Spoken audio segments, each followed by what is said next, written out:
नमस्कार, लाइव हिंदुस्तान का news room देख रहे हैं आप और मैं हूं आपके साथ मयंक गौड़।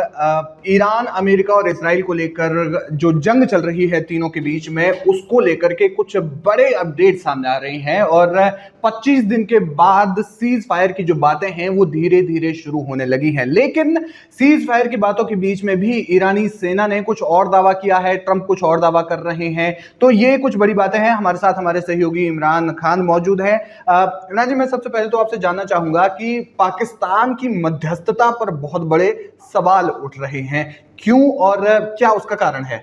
देखिए, पाकिस्तान, तुर्की और मिस्र, इन तीनों ने अंदर खाने कोशिश की थी, ऐसी खबरें आती रही। लेकिन जो ईरानी जो सेंट्रल कमांड है, उसका जो हेडक्वार्टर है खत्म अल अनबिया, उनके हवाले से जो बयान आया है वो ये बताता है कि किसी भी सूरत में वो किसी भी तरह की कोशिश को नहीं स्वीकारेंगे। उन्होंने एक लफ्ज कहा, उनके प्रवक्ता ने, खत्म अल अनबिया के प्रवक्ता ने, उन्होंने कहा कि हमारे जैसे, आप जैसे लोगों के साथ समझौता नहीं कर सकते।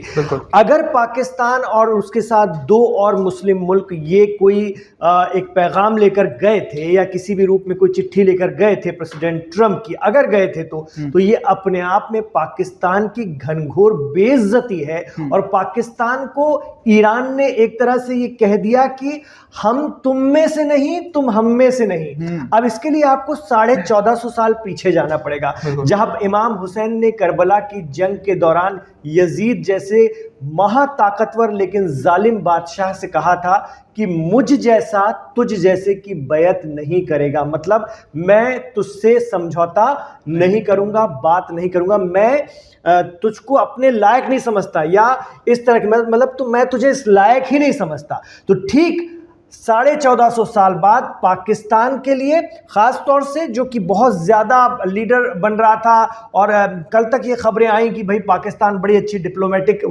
एक कोशिश कर रहा है, पाकिस्तान एक बड़े मीडिएटर के तौर पर उभरा है। लेकिन ईरानी प्रवक्ता ने, ईरान की सेना और IRGC का जो मिक्स एक पूरा जो उनका संगठन है खत्म अल अनबिया, उनके प्रवक्ता के जरिए ये कह दिया जाना कि हम जैसे, आप जैसों से बात ही नहीं कर सकते। तो उसमें प्रेसिडेंट ट्रंप से लेकर ये जो मीडिएटर बन के गए थे, यह पूरा खेमा शामिल है। और ईरान का साफ कहना है कि जंग पर स्टॉप नहीं लगेगा, स्टॉप बिल्कुल नहीं लगेगा, इसका एंड होगा। ये नहीं चलेगा कि सीज फायर कर लो, थोड़ा सा रोक दो, नहीं, अब जो होगा एंड होगा और हमारी शर्तों के मुताबिक होगा। बिल्कुल, और इसके 2-3 कारण भी हैं।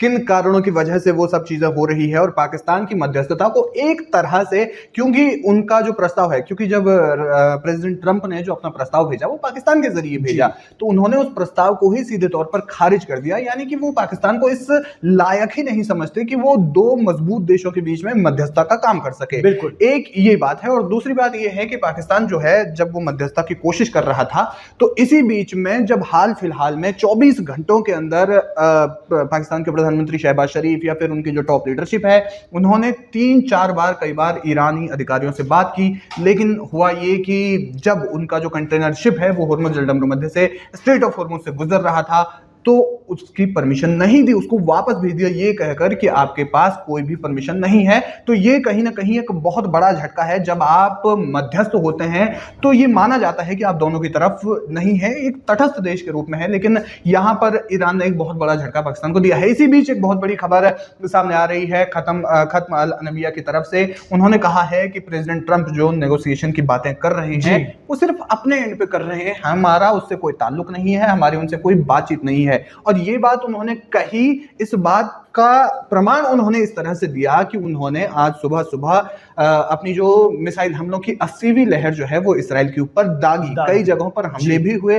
और खास बात यह है कि इसमें उन क्लस्टर वॉरहेड्स का इस्तेमाल किया गया जो पारंपरिक क्लस्टर वॉरहेड होते हैं, जिसमें 2-2, 2.5 किलो के जो छोटे छोटे बम यूज किए जाते हैं, उनका इस्तेमाल नहीं किया है, बल्कि इसमें बिल्कुल हैवी एकदम वॉरहेड का इस्तेमाल किया है। और उसमें सिर्फ 4 जो है वो बम लगाए हैं, लेकिन वो 4 के 4 100-100 किलो के हैं, ताकि नुकसान और ज्यादा व्यापक हो सके, चाहे फिर वो सैन्य ठिकानों पर हमले हो या फिर किसी भी जगह पर हमले हो।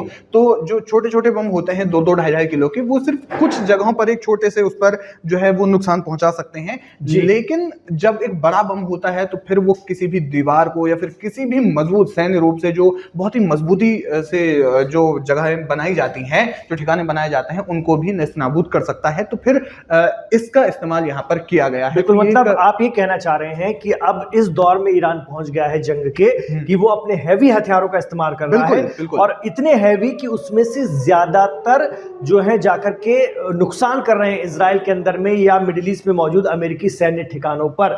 इससे पहले ये हो रहा था कि अगर 10 मिसाइलें गई तो उसमें से 3 ही गिरती थी, बाकी इंटरसेप्ट कर ली जाती थी। अब जो हथियार ईरान चला रहा है वो इतने हैवी हैं, इतने जबरदस्त हैं 80वीं लहर में, कि वो ज्यादा से ज्यादा फट रहे हैं और नुकसान कर रहे हैं। यही वजह है कि अभी भी ईरान की तरफ से साफ कहा गया कि हम बात नहीं कर रहे हैं। और उन्होंने एक और जुमला इस्तेमाल किया, उनके जो प्रवक्ता हैं खत्म अल अनबिया के, उन्होंने कहा कि ऐसा लगता है कि ट्रंप अपने आप से ही बात कर रहे हैं। बिल्कुल, वो खुद से ही बात कर रहे हैं, खुद से ही समझौता कर रहे हैं, खुद ही कहते हैं कि ईरान हमसे बात कर रहा है। मतलब जब ईरान साफ कह रहा है कि वो खुद ही से बात कर रहे हैं, मतलब अपने आप को ही दूसरी भी पार्टी मानते हैं, अपने आप को भी पहली पार्टी मानते हैं, और खुद ही दुनिया को बता रहे हैं कि बात चल रही है। इस तरह के अल्फाज उनके तरफ से आए हैं, ईरान की तरफ से आए, तो आप समझ सकते हैं कि कहीं कोई बातचीत नहीं चल रही है, सिर्फ और सिर्फ जंग चल रही है, और इस जंग का अंत ईरान की शर्तों पर होगा, उससे कम कुछ नहीं।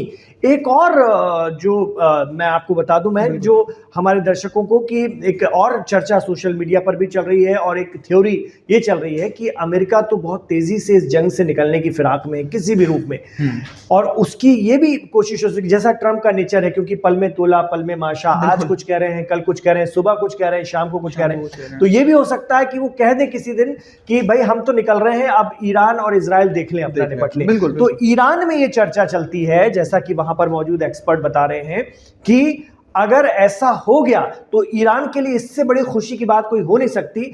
इजराइल को तो ईरान देख लेगा, और वहां पर एक जोश जगाने के लिए इस तरह की बातें कही जा रही कि बस वो दिन, अगर अमेरिका हट जाता है किसी भी रूप में इस जंग से, तो वो दिन होगा फिलिस्तीन की आजादी का दिन, अक्सा की आजादी का दिन। ईरान वो काम कर लेगा। इजराइल से निपटना ईरान के लिए कोई बहुत बहुत बड़ी बात नहीं। बिल्कुल, और देखिए ना, उसके कई सारे कारण भी, उसके हाल फिलहाल में हमने कई उदाहरण भी देखे हैं, जैसे कि प्रेसिडेंट ट्रंप जो है अपने आप से बातें कर रहे हैं, या फिर वो निकलना चाह रहे हैं किसी भी तरह से, जैसे आपने अभी बताया, इसलिए क्योंकि वैश्विक दबाव बहुत ज्यादा है। एक ऐसा रास्ता जहां से दुनिया का 20% तेल गुजरता है, वहां पर इतना तनाव है कि वहां से शिप निकल नहीं पा रहे हैं, और उन देशों को तो दिक्कतें हो ही रही हैं जहां के वो शिप हैं, लेकिन वो जो शिप पे मौजूद उतना बड़ा क्रू मेंबर हैं, जब कुल मिलाकर के आप देखेंगे तो हजारों की संख्या में वहां पर वो लोग मौजूद हैं, तो कहीं ना कहीं उनको भी एक खतरा है। तो अपने नागरिकों की चिंता तो हर देश को है, तो कहीं ना कहीं एक वैश्विक दबाव है। ये 2 देशों की लड़ाई होती तो शायद हो सकता है ये लंबी खींचती, जैसे कि हमने दूसरी लड़ाइयां देखी है, जैसे कि रूस यूक्रेन का युद्ध हम देख रहे हैं, सिर्फ 2 देशों के बीच में है, लंबी खींच। लेकिन अब यहां पर दुनिया पूरी इन्वॉल्व इसलिए हो गई है क्योंकि वो रास्ता ब्लॉक हो गया है जहां से तेल गुजरता है, जहां से, मतलब अगर तेल गैस, दुनिया के इकोनॉमी की कमजोर नस, और अरब देशों की सबसे कमजोर नस, जहां से उनका पेट्रोल, उनका तेल, उनकी गैस जाती है, और जो उनकी आमदनी का एक अहम हिस्सा है। यही वजह है कि ईरान की फौज और ईरान में IRGC के जो तर्जुमान हैं, उन्होंने अरब देशों को भी उलाहना दी है, कहा है कि आप अभी भी समझ जाइए और इस बात का मंथन कीजिए कि आपकी रक्षा कौन कर रहा है। आपकी रक्षा बाहर से आए हुए लोग करेंगे या आप खुद अपनी रक्षा करेंगे, अपने डिसीजन लेंगे, ये भी आपके लिए एक सोचने का वक्त है। उन्होंने ये भी कहा है कि निवेश, अब आप निवेश लाकर दिखा दीजिए उस खित्ते में। ईरान ने वो हाल कर दिया है कि निवेश की तो अब दूर दूर तक कोई बात नहीं। अब तो लोग वहां निवेश करने से पहले, मतलब मिडिल ईस्ट जिसको बड़ा सेफ माना जाता था, बहुत ज्यादा ग्रोथ वाला माना जाता था, दुबई में रहना या मिडिल ईस्ट के किसी भी और देश के शहर में रहना अपने आप में बड़ी बात मानी जाती थी। लेकिन ईरान ने वो करके दिखा दिया कि अब अरब देशों को भी सोचना पड़ेगा। और उन्होंने फिर कहा है कि अमेरिका का दिल सिर्फ और सिर्फ इजराइल के लिए धड़कता है। आप उसकी वजह से अपनी एनर्जी, अपनी ऊर्जा, अपने रिसोर्सेज मत ना बर्बाद कीजिए। अपना डिसीजन खुद लेने का अपने अंदर मादा रखिए, वरना ये सिर्फ और सिर्फ उन्हीं के लिए वहां पर मौजूद है। आपको इस बात को समझना चाहिए, और इन 25-26 दिनों में तो और समझ में आ जाना चाहिए। बिल्कुल, और ये तो आप इसको इस बात से भी समझ सकते हैं कि सऊदी अरब और इजराइल के बीच भी पारंपरिक रूप से रिश्ते बढ़िया नहीं रहे हैं, अच्छे नहीं रहे हैं,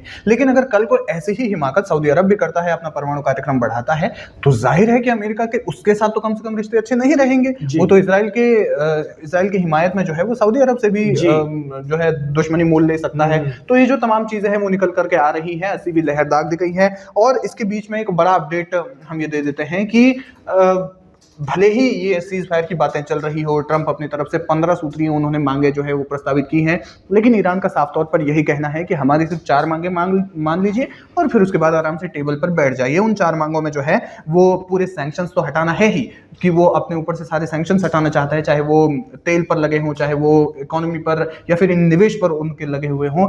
इसके अलावा उन्होंने कहा है कि मिडिल ईस्ट में जितने भी अमेरिका के बेस हैं वहां से उन्हें हटना पड़ेगा, क्योंकि अगर वो हटेंगे तभी जाकर के ईरान को सुरक्षा की गारंटी मिल पाएगी। तो फिर ये बार बार नहीं चलेगा कि आप अभी हमले रोक देंगे और बाद में फिर आप जो है वो दोबारा मुंह उठा करके हमला करना शुरू कर देंगे। तो एक गारंटी मांगी है और यही गारंटी, यही भरोसा भी ईरान को नहीं है। इसी वजह से वो लगातार अभी भी हमले किए जा रहे हैं। और ये आपने देखा होगा कि ईरान हमले किए जा रहा है लेकिन यूएस फिलहाल चुप है, इसीलिए क्योंकि वो बैकफुट पर नजर आ रहा है कहीं ना कहीं। तो ये एक बड़ी जानकारी जो है यहाँ पर है। ईरान ने 4 मांगे अपनी रखी हुई है और जब तक उन 4 मांगों को नहीं मान लिया जाता, फिलहाल उसने ऐसे संकेत दिए हैं, ईरान की तरफ से ऐसे संकेत आए हैं कि वो इस जंग को नहीं रोकेगा। और कोई भी मीडिएटरशिप, कोई भी मध्यस्थता, चाहे वो पाकिस्तान करे, चाहे तुर्की करे या मिस्र करे, उससे ईरान को कोई फर्क नहीं पड़ता, क्योंकि वो मान चुका है कि ये भी उन्हीं के जैसे हैं या उन्हीं में से हैं, इसलिए इनकी बातों का कोई महत्व नहीं रह जाता।